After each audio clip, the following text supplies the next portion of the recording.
je sais pas, quelques mois. Oui. En tout cas, ce tableau n'était pas encore Oui. présenté, mais peut-être qu'il y avait déjà des Parce que choses. j'ai fait 3 choses depuis. Oui. Voilà, j'ai fini ça. On va faire le point là-dessus. Il y a Alors eu, donc, il y a eu les 4 livres, non? Je suis Oui. un être humain. mhm.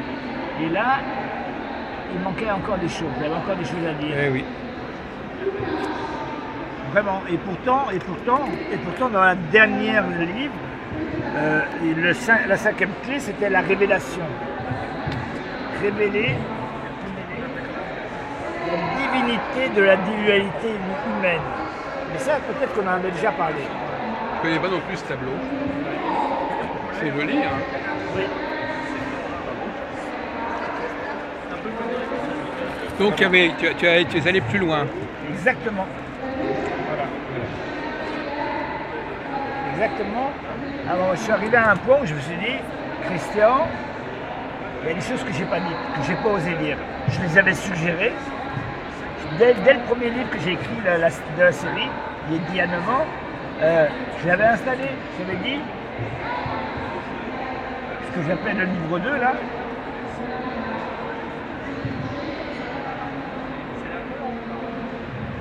Voilà. Donc tu n'avais pas osé dire certaines choses. Je n'avais pas osé aller jusqu'au bout des choses. Hein. Pourquoi tu avais peur que ça choque ou pas? Peut-être. Peut-être que oui. Peut-être que oui et Moi peut-être j'aime bien les que- choses qui choquent. Alors qu'est-ce qui aurait pu choquer et que tu as fini par vouloir dire? Tant que l'être humain n'aura pas réglé son problème d'indignité intérieure, nous continuerons à nous battre, nous vivrons dans la douleur. Et ça, c'est vrai pour tous, y compris tous les gens, tous les thérapeutes, tous les gens qui sont en éveil, en démarche. Tant qu'on ne va pas régler ce problème au cœur de nous-mêmes, qui correspond au premier chakra, qui correspond à ce oui total, à la vie sur la terre, ce oui dont j'ai souvent parlé, dont parle très bien Étienne Sou. Elle dit toute la vie et la mort, la souffrance et la joie, le jasmin qui fleurit et les atrocités sans nombre, elle est dans les camps de concentration. Hein. Tout est en moi, je l'accepte comme une totalité indivisible. Tant qu'on n'a pas accepté cette totalité, ce oui total, hein, qui va nous permettre de retrouver notre dignité, eh ben, il y a quelque chose qui va revenir. Il y a la vie qui va nous rattraper avec la souffrance, avec le malheur, avec la trahison, avec la mort, avec le désespoir. Donc, pour moi, le travail il commence vraiment à ce premier chakra. Le premier chakra qui est basé, qui est celui qui nous relie à la vie terrestre, à notre corps physique. Et c'est ce chakra-là qu'on va amener dans notre oui, un oui total. Un oui total à la vie incarnée, dans sa totalité, de sa dualité, aussi bien le plus merveilleux que le plus odieux. Un oui total qui englobe tout. Et qui nous permet de. Après, quand on a dit oui, après on peut jouer, deuxième chakra, on va jouer. Après on va rire, on va aimer, on va apprendre tout ça, on va le développer pour arriver au moment où on va chanter, danser, prier. Et donc, ce que j'avais pas dit, j'avais pas insisté à quel point, pour moi, tout repose sur la reconquête, on va dire, de notre dignité. Et pour ça, il faut comprendre que toute l'horreur de ce qu'on vit sur la Terre, dont on est co-responsable, on n'en est pas responsable. C'est lié, on n'en est pas responsable. C'est pas vrai, c'est plus subtil que ça. On a une totale responsabilité dans comment on réagit avec, mais cette horreur est liée au processus de la dualité. Le fait de venir le plan de l'être, on va dire, un plan d'unité, un plan d'harmonie, de perfection. On vient sur la terre dans un corps physique incarné, et de là, on vient vivre la souffrance de la division. Division. Et à partir de là, on va vivre donc aussi bien le plus merveilleux que le plus horrible. Après, notre responsabilité, c'est comment on va vivre ça, comment on va évoluer. Là, on a le pouvoir de se propulser à travers des étapes incroyables. Donc tu veux dire qu'on ne peut pas éviter l'horrible? Mais non, absolument pas. On est forcément confronté à l'horrible, à l'horreur. À partir du moment où l'âme s'incarne dans un corps physique à la première respiration, elle est liée, elle est bloquée dans ce corps physique, sauf pour les gens qui sont capables d'en sortir et de vivre un état d'éveil. Il y a très très peu de gens qui ont un état d'éveil à la naissance. qu'on peut acquérir, hein, mais souvent il faut une grande démarche. On est pris dans une dualité qui va nous séparer, qui va nous diviser. Même la meilleure des mères, par exemple, ne sera pas forcément capable d'apporter le dixième de l'amour qu'on peut recevoir quand on est avant de décider de s'incarner. C'est l'incarnation qui va nous affaiblir, nous appauvrir. Je dirais pas nous affaiblir, qui va nous diviser. Oui, donc nous affaiblir. Mais oui, et c'est ça. Qui va nous handicaper quelque part. Qui va nous diviser, qui va nous faire vivre la négation de ce que l'on est. On est un être, donc une pure lumière, une pure amour, on est divin, on met les mots qu'on veut encore une fois.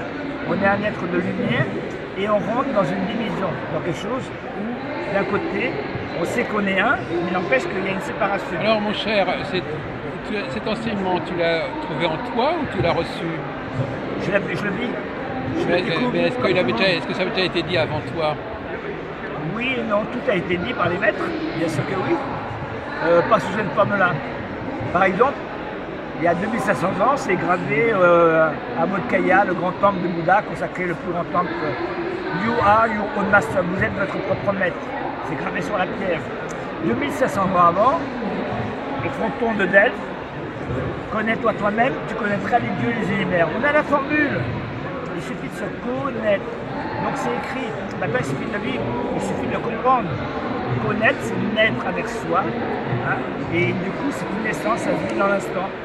Et à chaque instant, on a ce pouvoir de s'accueillir, de se transformer. Juste par ce don de dire oui à la vie.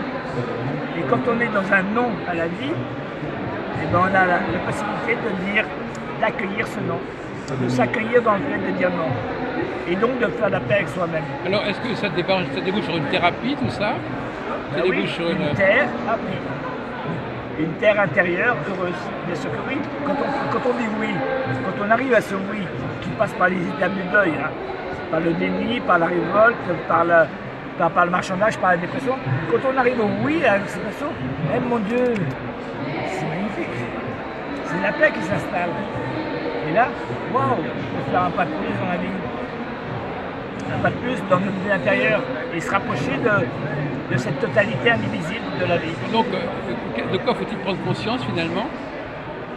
Que la vie est merveilleuse, que c'est un cadeau d'avoir vécu. Il faut avoir conscience de la divinité de la dualité. La dualité, c'est un cadeau qu'on nous a donné, qu'on a reçu pour créer un être humain, une paix à l'intérieur d'un être déchiré. Un être humain qui a traversé l'inhumain. Retrouver la paix, recréer la paix à partir de la guerre, recréer l'amour à partir de la haine. Alors ce déchirement, cette dualité, est-ce que c'est la dualité entre le masculin et le féminin? C'est quoi cette dualité? Non, c'est bien plus que masculin et féminin. C'est yin-yang.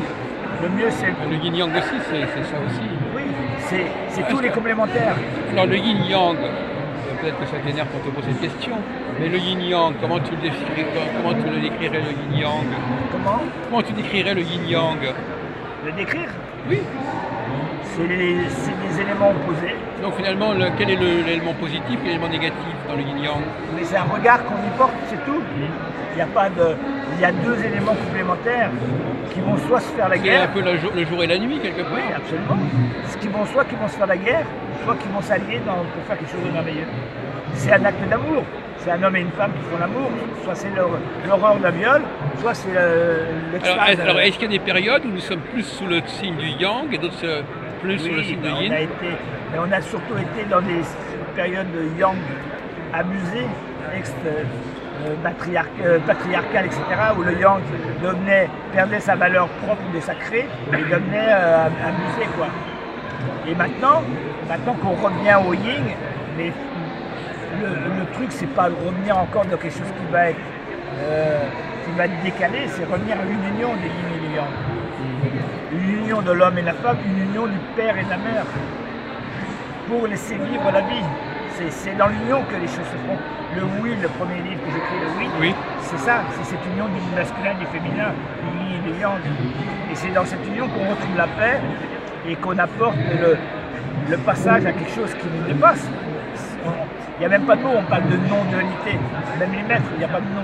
C'est quelque chose qui va transcender la dualité, qui va apporter, c'est un état de bonheur tout simplement, un état de présence, un état de... Voilà. Mais ça, on le construit à chaque instant. c'est pas un truc. J'ai lu une phrase de, j'ai oublié le prénom, mais quelqu'un, la création, elle s'est pas faite au début, elle se fait chaque jour. C'est peut-être Proust qui a écrit ça. C'est bon ça. On est en train de créer à chaque instant la vie. On la crée à travers notre présence, à travers notre respiration. Moi, je vais poser une question qui m'intéresse, je ne sais pas si ça t'intéresse. Est-ce que nous avons tous le même rythme de vie? Oh, on a tous un rythme différent. On a tous notre rythme, notre propre rythme. Et Thiel Soum, elle disait, la chose la plus importante pour un être humain, c'est de comprendre son rythme et celui de l'autre et de le respecter. On a tous notre rythme, on a tous notre chemin. Par contre, on passe tous par des étapes qui sont similaires. Ça, c'est clair, je veux dire. Et ce chemin, d'ailleurs, chaque chemin est un enseignement. C'est extraordinaire. Et souvent, on croit que la personne va se perdre, et en fait, c'est en se perdant qu'elle va se trouver. Il y a une petite phrase que j'ai pas de Christian Bobin qui dit exactement ça. Allons voir ce qui va nous perdre. Le grand secret, c'est d'aller rencontrer ce qui va nous perdre, et que c'est là où on va se trouver. Alors, je crois que tu ne t'intéresses pas spécialement à l'astrologie, Christian. Pas plus que ça. L'astrologie, elle nous parle de certains cycles, de certains rythmes. Et c'est important de les connaître. Alors, non, c'est pas important. C'est important de les connaître, oui, pas de les savoir. On mélange savoir et connaissance. Ah bon?